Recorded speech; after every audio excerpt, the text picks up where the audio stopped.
Hello guys, in this video I will show you how to create a client billing portal in Webflow without using Zapier. So let's get started. Step 1.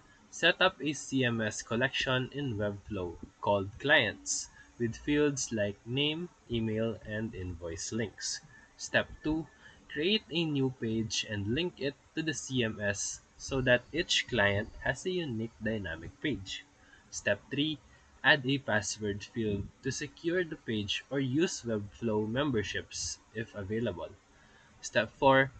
Embed the Stripe or PayPal links directly inside each client's CMS entry for billing.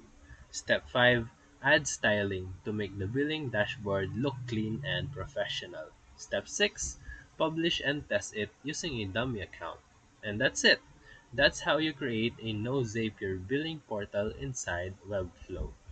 If this video helped you, feel free to like and subscribe for more quick tutorials, reviews, and comparison videos. Thank you for watching.